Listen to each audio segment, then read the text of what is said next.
오늘 이 말씀 중심에서 담아내라라는 제목으로 하나님 말씀 전하겠습니다. 아직도 꿈만 같습니다. 왜 이렇게 시간이 빨리 흐르는지 15년의 세월이 강물처럼 흘러갔습니다. 제가 막 개척을 시작할 때가 30대 끝자락이었습니다. 39.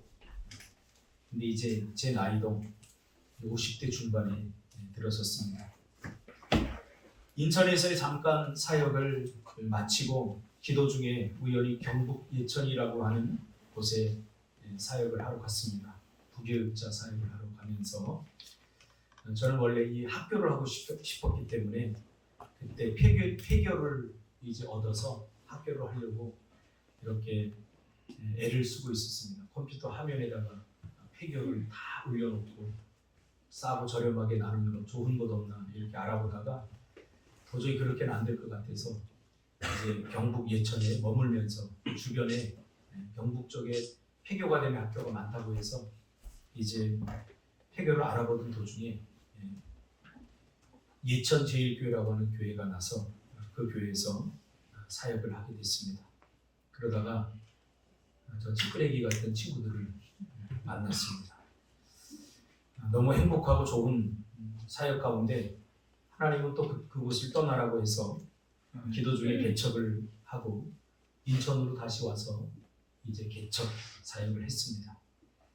산동네에 순박길이라고 하는 그 산동네에 작은 빌라를 얻고 작은 상가를 얻어서 아이들과 함께 먹고 자면서 지지고 볶고 그렇게 멋모르고 시작한 개척이었습니다. 알았으면 시작할 수 없었던 힘겨운 일들이었죠. 여러분 알고 못합니다. 모를 때 하시기 바랍니다. 멋모러야 하는 거지 알면은 절대 못합니다. 우리 인생은 그런 것 같아요. 멋모르고 시작했기 때문에 제가 개척을 할 수 있었지 알았다면 아마 못했을 것입니다.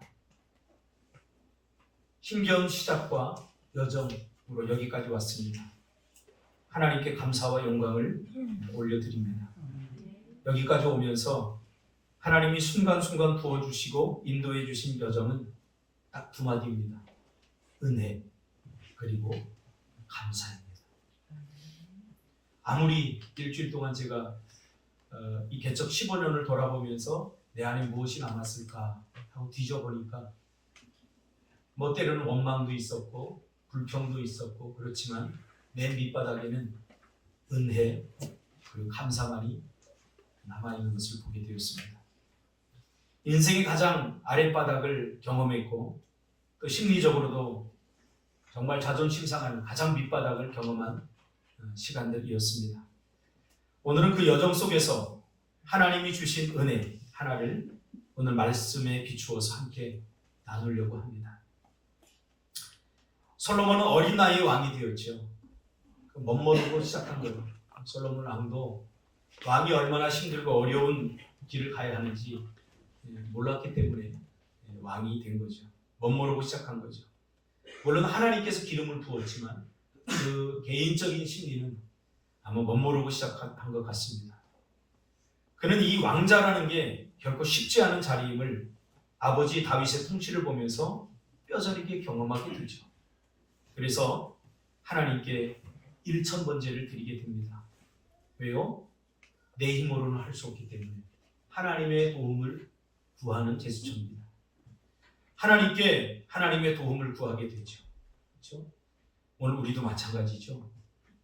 아직도 내가 뭔가를 할 수 있다고 생각하는 사람들은 아직 참 좀 늙은 사람들이에요. 내가 할 수 있는 게 없더라고요. 자녀 교육부터 시작해서 모든 게 내가 내 힘으로 할 수 있는 것이 없더라고요. 이것을 빨리 깨닫지 못하면 우리는 감당할 수 없는 절망에 빠지게 됩니다. 이 솔로몬은 어릴 적부터 알았던 거죠. 그걸. 그렇죠? 그래서 하나님께 일천번제를 드리게 됩니다.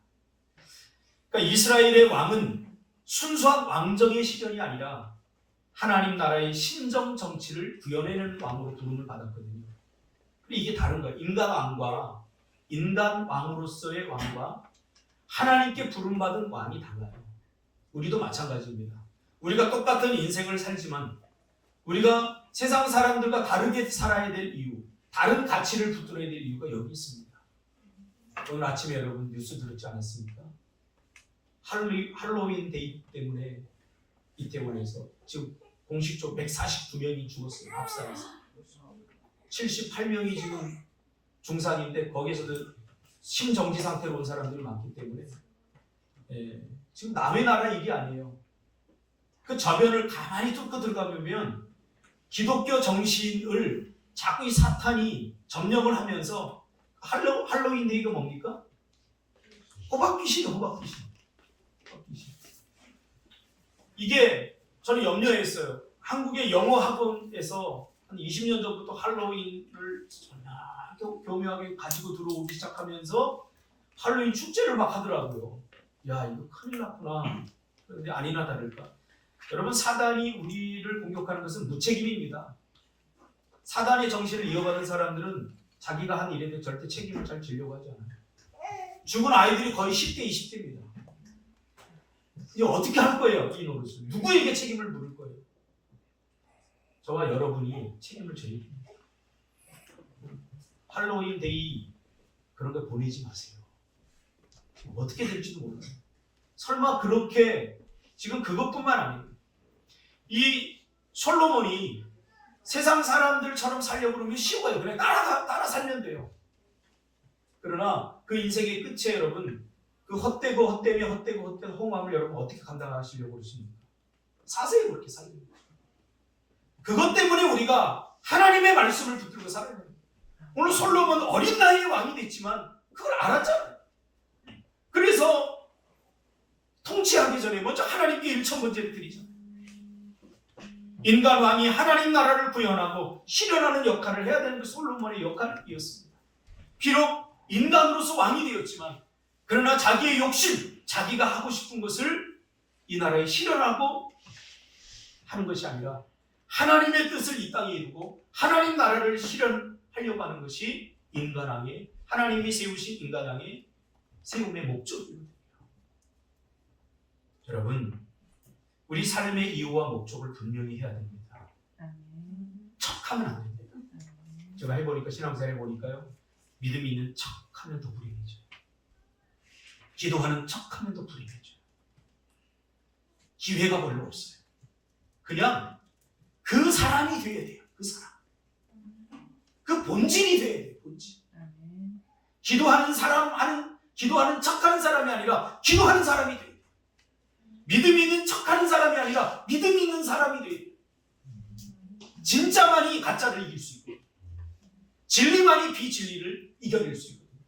참된 믿음만이 가짜 믿음을 극복해낼 수 있어요.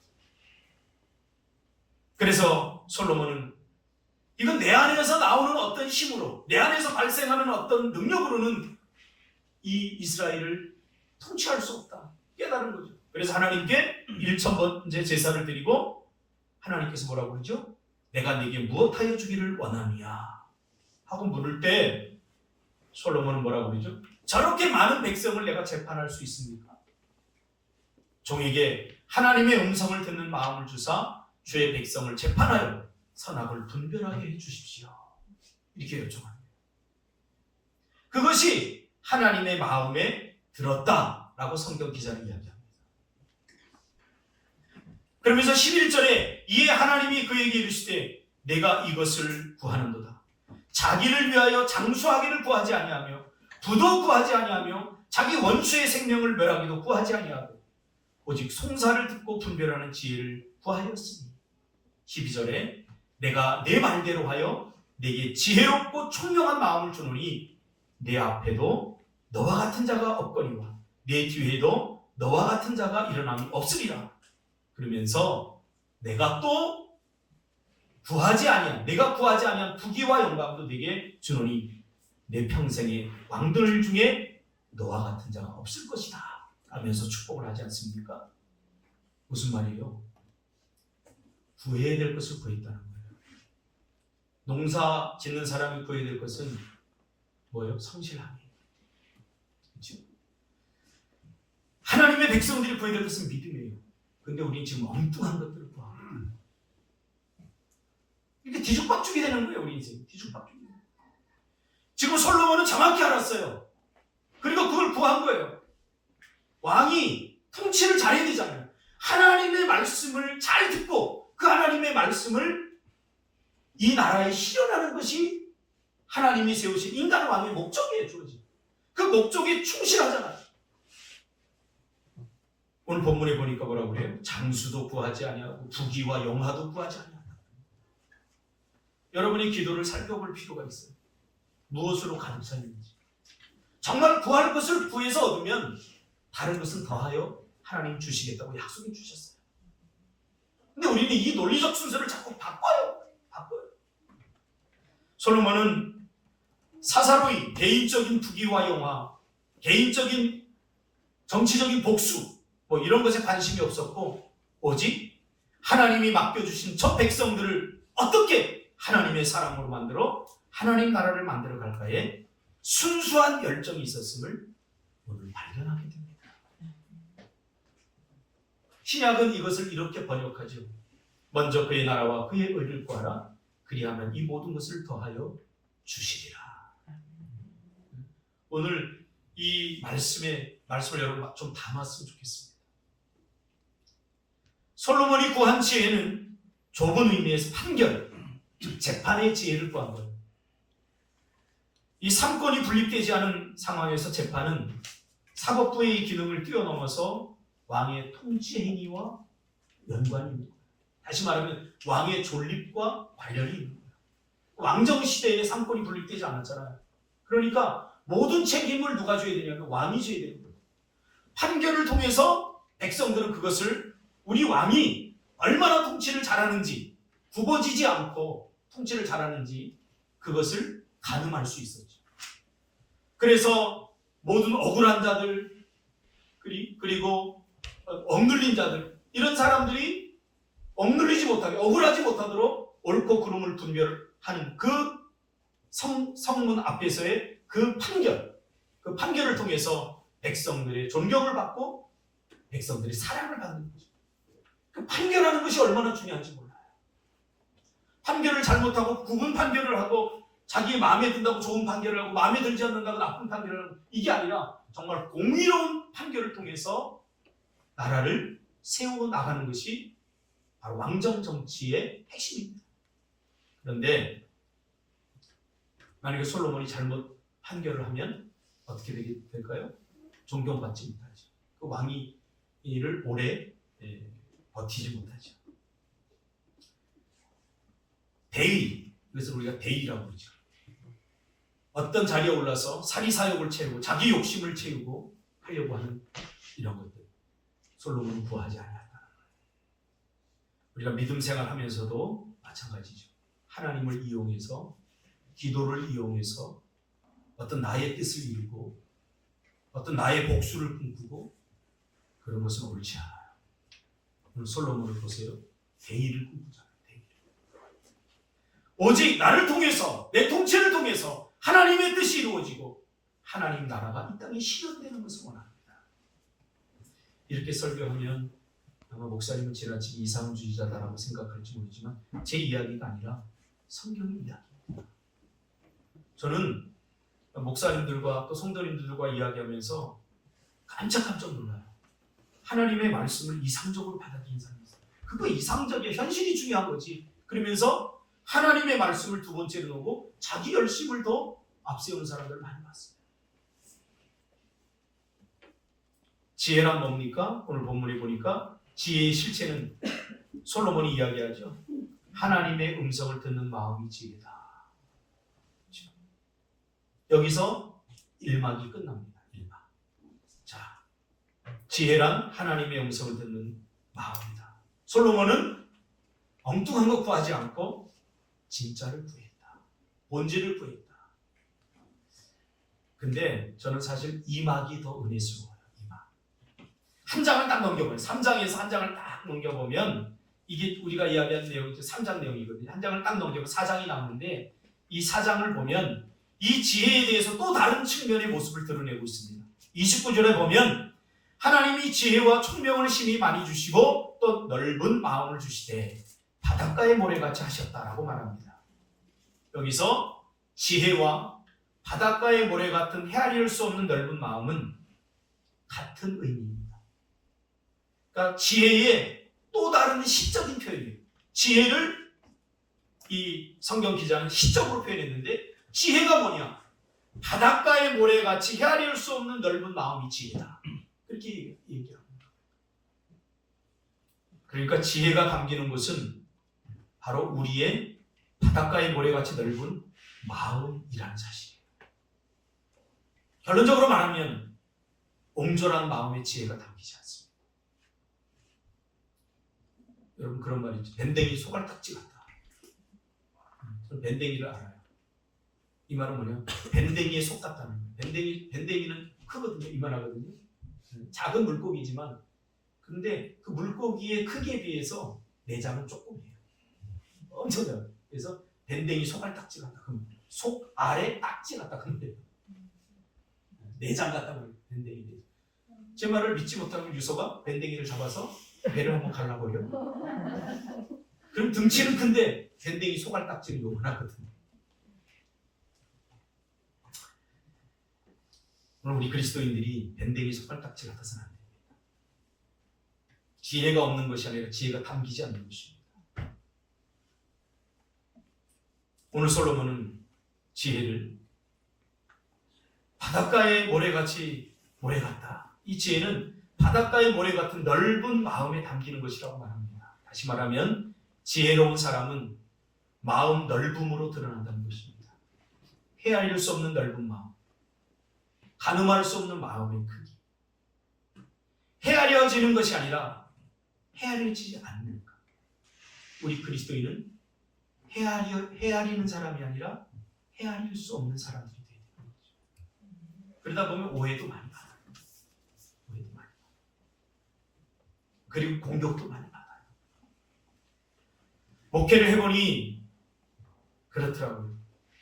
목회는 다양한 사람들을 담아야 되더라고요. 때로는 예측할 수 없는 상황들, 문제들을 담아내야 되더라고요. 그것을 담는 만큼 복이 되고 은혜가 되는 거예요. 근데 우리는 잘 담지 않아요. 정말 담고 싶지 않은 사람을 담았을 때 그 사람이 변화돼서 복이 되는 것을 좀 경험했어요. 별 사람 다 만났어요. 그 집 똥구멍 같은 목사에게 돈을 꾸는 사람도 봤어요. 적은 돈도 아니고 있던 카드에서 다 긁어서 줬더니 안 갚더라고요. 그 갚느라고 얼마 안 되지만 500만 원인가 집사람이 다 갚았어요. 근데 그분이 뭐 안수 집사고 그래요. 우리 잘 생각해야 돼요. 별 사람들 다 만나요. 욕하고 싸우자고 달려드는 사람 많이 만나다 보니까 저 이제 목사 안 해도 점치고도 살 것 같아요. 관상을 내면서 그 사람을 보면 이 사람이 어떤 사람이냐 대충 알 것 같아요. 또 제 전공이 심리학 아닙니까? 또 이렇게 보면 알 것 같아요. 근데 저는 그런 걸 기술적으로 사용하지 않습니다. 다양한 사람만큼 다양한 사람들을 만나게 되죠. 근데 하나님이 저에게 주신 하나의 은혜가 있는데 뭐냐면 담아야 된다 했어요. 담아야 된다. 15년 동안 저에게 매일 하시는 말씀이 담아야 된다. 이런 사람 저런 사람 만나보지 못한 사람 정말 안 맞는 사람 많은 사람들. 교회는 담는 곳이다. 광주리다. 항아리다.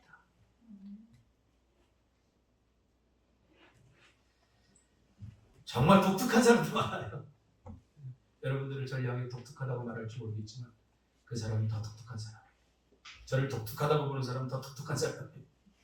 독특함이 있기 때문에 독특함을 발견하거든요. 독특한 것까지는 좋은데 비상식적인 사람들도 많아요. 세상에서 상식적으로 살려고 하면서 교회에서 비상식적으로 은혜만을 구하려고 하는 사람들이 많아요. 어떤 분은 본인이 장로라고 하면서 저한테 돈을 끌어왔어요. 제가 너무 안타까워서 돈 얼마 아니지만 차비 이렇게 해서 줬어요. 언제까지 갚겠다고 그러더니 안 갚아요. 그랬더니 한 3년이 지난 후에 그 사람이 또 왔어요. 우리 교회에. 가만히 보는데 똑같이 저한테 사기치는 거예요. 그래서 제가 좀 모르겠어요. 그랬더니 얼굴이 싹 바뀌면서 문 닫고 나가더라고요. 담으려고 하니까 쓰리고 아픈 거예요. 야, 너 같은 사람 안 보면 되면 끝이에요. 그러나 그것은 목회가 아니고 그것은 신앙이 아니라고 말해요. 예수님은 우리 인류를 담으셨잖아요. 원수까지도 담으셨잖아요. 지극히 이기적인 사람이 자기한테 좀 잘못해주면 저보고 이기적이라고 얘기해요. 제가 제일 듣고 싶지 않은 말이 그거거든요. 이기적이다. 담으려고 하니까 아니고 쓰린 것입니다. 넓지 않으니까 불편하고 힘든 것입니다. 비 올 때 흙탕물이 흘러가는데 바다는 그 흙탕물을 옳고 그름을 따져서 분별해서 받지 않습니다. 다 받더라고요. 그리고 자기 안에 있는 그 무한한 정화 능력으로 다시 하얗게 만들더라고요. 성숙이란 넓어지는 겁니다. 그리고 깊어지는 것입니다. 제가 친구 그 후배 목사 도와준다고 이렇게 하고 돈을 붙였어요. 그리고 노예 목사님들한테 나만 하는 게 좀 그래서 노예에서도 좀 도와줘야 되지 않겠냐 그랬더니 저한테 잘난 척한다고 뭐라고 그러더라고요. 그게 아닌데 그죠? 그런 소리 들을 때 어떻게 좋은 일이 너 혼자만 하냐?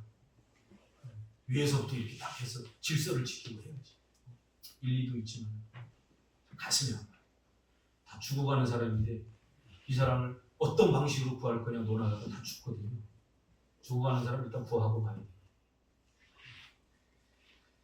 담으려고 하니까 가슴이 아프고 담으려고 하니까 쓰라는 거예요. 오늘 아침에도 보니까 이게 안 걸려져 있어요. 예전에는 저는 그래요. 교회 헌신하는 거 억지로 하기보다는 자발적으로 보고 배운 게 있으면 그냥 알아서 하다 그거예요. 뭐든지 이거 하고 그러지 말고 그냥 부족한 거 있으면 누가 알아서 나서서 하면 되는 거예요. 그게 복이에요. 근데 뭐 누가 달기로 했는데 안 달았니 그런 거 보고 내가 열받아갖고 집사님 불러놓고 내가 한마디 했어요. 우리가 언제 그랬냐. 급하면 하는 거지. 누구나 하면 되는 거지.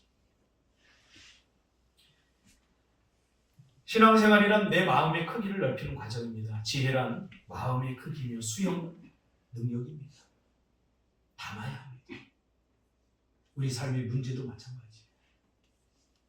갑작스럽게 다가오는 문제들 마음이 넓지 않으면 당황하게 되고 담지 못해요. 그러니까 하나님에 대해서 불평하고 원망하는 거예요. 하나님 왜 나만? 이기적인 사람이 가장 상처를 많이 받게 되어 있어요. 그래서 오늘 바닷가의 모래라고 하는 이 표현은 헤아릴 수 없는 이란 무한을 표현하는 동시에 넓은 마음의 공간을 표현하기도 하는 히브리어 단어에서 나왔습니다. 시편 1편은 이렇게 이야기합니다. 복 있는 사람이란 지혜로운 사람이다. 복 있는 사람은 악인의 꾀를 쫓지 않으면 이렇게 나오잖아요. 그러면서 복 있는 사람이란 지혜로운 사람과 등치를 이루어요. 하나님의 말씀을 묵상하라 그 말이 나오잖아요. 1편에 어떻게 평가합니까? 악인에 대해서는 바람에 나는 겨처럼 흔들린다. 요랬다. 저랬다. 이게 중심이 없기 때문에 그 옹졸한 마음에는 배 한 척 띄울 수가 없죠. 마음의 여유가 있어야 됩니다. 세상 사람들은 마음의 여유를 어떻게 찾으려고 하냐면 돈에서 찾으려고 해요. 돈이 있으면 여유로울 수 있잖아요. 그래서 50까지는 돈을 죽거나 벌고 50이부터 쓰자. 좀 여유롭게. 그러면 그렇게 사는 사람들은 가보서 정말 여유가 있나? 아니에요. 더 조급하더라. 여유는, 삶의 여유는, 인생의 여유는 그렇게 생기지 않습니다. 제가 50이 이제 중반이 되고 보니까요, 아프기 시작해. 몸이 입이 눌리고 아프기 시작해. 제가 이런 얘기하니까 내가 뭐 노인이 있는 것처럼 생각하면 그렇지 않아요. 어제도 요 앞에 세팅을 하면서 이 젊은 집사들 데리고 그거 들었어요. 그거 무겁거든. 한번 들어보세요. 못 들어요. 그런데 저 친구들 20대 때는요, 우리 김찬 집사 저 혼자 들었어요. 진짜. 그치? 대현아. 혼자 들고 와 이러면서 씨름대회에서, 우리 교회 씨름대회에서 1등하고 그랬어요. 그런데 어제 내 놈이 들었는데도 이러면서 그러는데 지네들이 그러더라고요. 야, 시간이 흐른다. 마치고 한장은 그 다음 얘기 안 해도 시간이 흐른다는데 어떡할 거야. 시간이 흐른다는데. 나이 든 늙음과 낡음은 달라요.